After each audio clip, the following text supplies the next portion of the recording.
सो ampere circuital law, आइए समझते हैं क्या है एम्पियर सर्किटल लॉ। इसे समझने के लिए स्टूडेंट मान लो कि ये एक ओपन बाउंड्री है, सॉरी, मान लेते हैं कि ये एक ओपन सरफेस है। Open surface means empty empty part है ना। तो ये एक ओपन सरफेस है और इस ओपन सरफेस का ये एक क्लोज्ड बाउंड्री है और इस ओपन सरफेस से मान लो कि करंट आई से फ्लो हो रहा है, ठीक है। तो ऐसे सिचुएशन में आप क्या कर लो कि इस पूरे क्लोज बाउंड्री को एक छोटे छोटे छोटे छोटे स्मॉल एलिमेंट में डिवाइड कर लो। मान लो इस तरह का छोटा एलिमेंट हमने ले लिया डीएल। डीएल छोटे छोटे एलिमेंट में पूरे पाथ को डिवाइड, इस पूरे क्लोज पाथ को डिवाइड कर लो, इस बाउंड्री को डिवाइड कर लेते हैं छोटे छोटे एलिमेंट में। और उस एलिमेंट, मान लो ये एक एलिमेंट हुआ, तो इस एलिमेंट की जो डायरेक्शन होगी वो इसी पॉइंट पर जो टेंजेंट होगा, इस डीएल के पास जो टेंजेंट होगा उस टेंजेंशियल को हम लोग इसका डीएल का डायरेक्शन कंसिडर कर लेंगे। अब इसी पॉइंट पर हम लोग एक मैग्नेटिक फील्ड स्ट्रेंथ कंसिडर कर लेते हैं B. B is the magnetic field strength. क्या ये है मैग्नेटिक फील्ड स्ट्रेंथ। क्या होता है मैग्नेटिक फील्ड स्ट्रेंथ? आप इसको सिंपली कह सकते हैं it's a magnetic per unit length, magnetic field per unit length, per unit length, ठीक है। तो ये हम लोगों ने यहां पर magnetic field per unit length B मान लिया। अब इस बी की डायरेक्शन और डीएल की डायरेक्शन, बी को जो है ना इसी डीएल के टेंजेंशियल मान लो, यानी यहां पर जो बी है वो टेंजेंशियल है इस पॉइंट पर, है ना। यहां पर जो डीएल ले रहे इसी के टेंजेंशियल है ये बी, ठीक है। तो इसलिए यहां पर जो टोटल मैग्नेटिक फील्ड इस एलिमेंट से बॉन्ड किया जाएगा वो कितना हो जाएगा? तो टोटल मैग्नेटिक फील्ड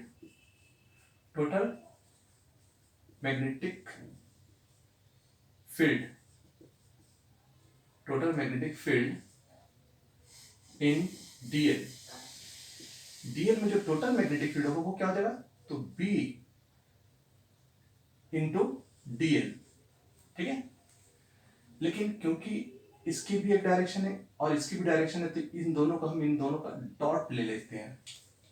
मतलब डीएल की भी डायरेक्शन होती है और मैग्नेटिक फील्ड को हमने इसके टेंजेंशियल माना और डीएल को भी इसी पॉइंट पर टेंजेंशियल माना है।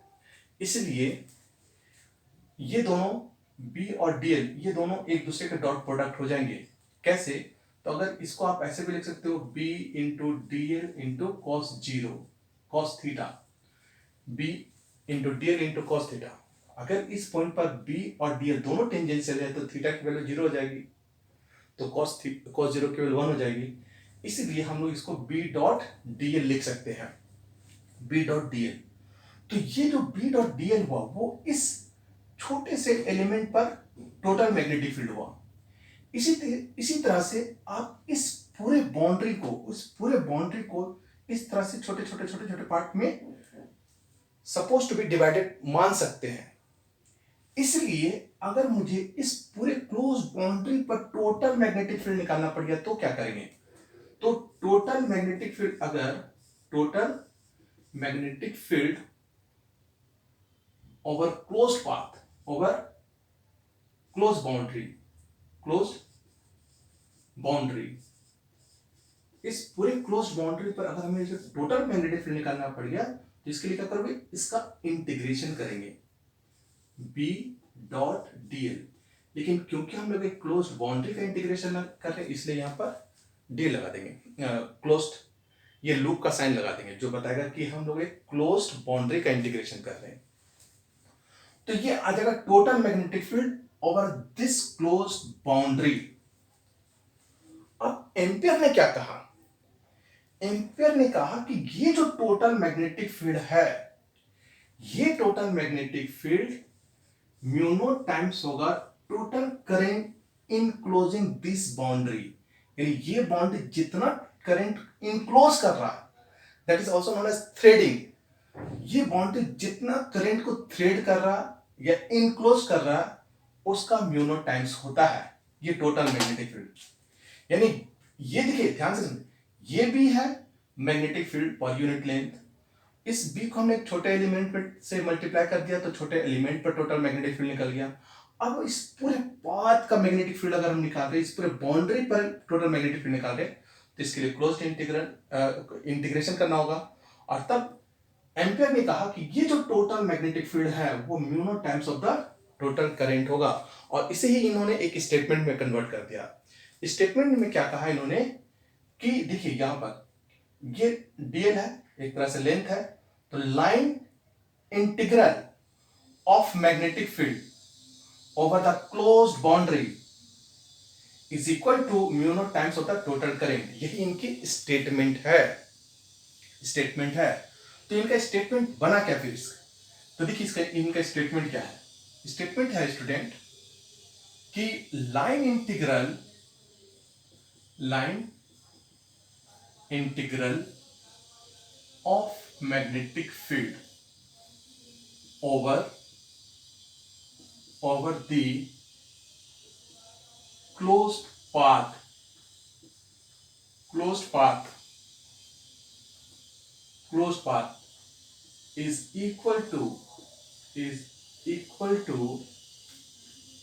is equal to mu naught times the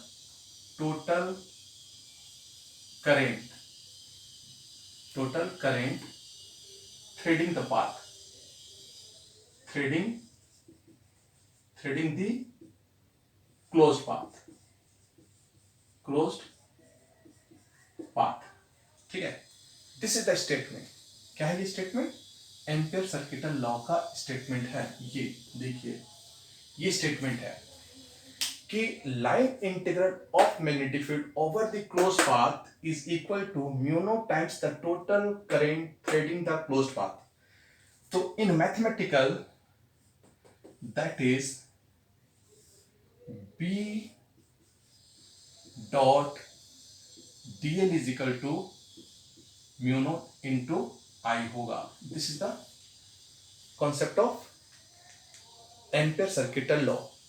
I hope समझ में आ गया होगा कि ये एम्पियर सर्किटल लॉ बना कैसे।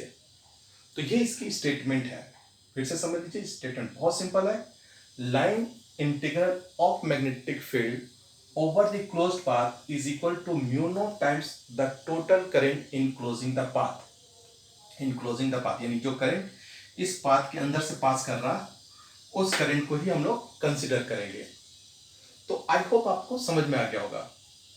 अब इसके कॉन्सेप्ट समझिए। ओके, अब देखिए कॉन्सेप्ट।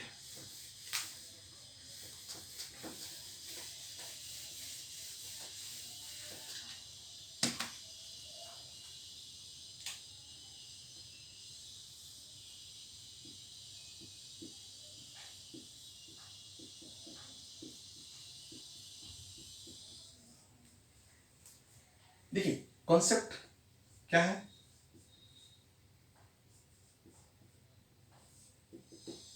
पहला, ये जो रिलेशन है, ये जो एम्पियर सर्किटल लॉ है, this law is useful for symmetric current,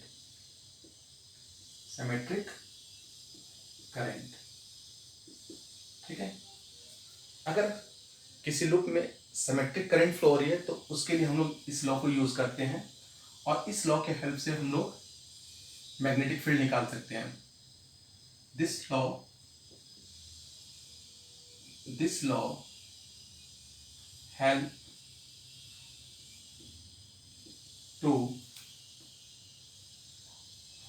to determine the magnetic field due to symmetric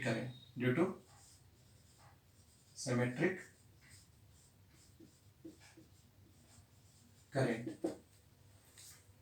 जहां पर एक तरह से आप ये जो है ना ऑल्टरनेट है किसका, बायर्स-वॉर्ड लॉ का। जहाँ पर बायर्स-वॉर्ड लॉ थोड़ा कॉम्प्लिकेटेड है क्योंकि उसमें बहुत सारे टर्म्स यूज हो जाते हैं। ये एक सिंपल एंड बहुत ही यूजफुल वे है जिससे हम किसी भी करंट कैरिंग जो सिमेट्रिक करंट कैरिंग कंडक्टर होते हैं उसके through magnetic field find out कर सकते हैं। एक पॉइंट। थर्ड है, सपोज करो कि अगर किसी कॉइल से मान लो कोई ओपन सरफेस है और उस ओपन सरफेस से अगर एक करंट ऐसे फ्लो हो रहा, दूसरा करंट ऐसे फ्लो हो रहा अपोजिट डायरेक्शन में, तो ऐसे सिचुएशन में करंट की दो डायरेक्शन हो जा रही है, एक I1 और एक I2 है। एक ही सरफेस के अंदर दो करंट है, I1 भी है और I2 भी है। तो ऐसे सिचुएशन में हम लोग एम्पियर सर्किट लॉ कैसे यूज करेंगे? तो अगर मोर देन वन करंट किसी क्लोज्ड बाउंड्री के अंदर आ जाती है तो ऐसे सिचुएशन में ये लॉ जब बनता है B dot D L, this is equal to mu naught times of the net current, यानी I1 minus I2, I1 minus I2। अगर इस करंट को पॉजिटिव मानते हैं तो इस करंट को नेगेटिव मान लेंगे, और अगर मान लीजिए टोटल करंट यहाँ I1 और I2 का जो रिजल्ट है वो जीरो हो जाएगा, तो ऑब्वियस है कि इस मैग्नेटिक फील्ड की वैल्यू भी जीरो हो जाएगी।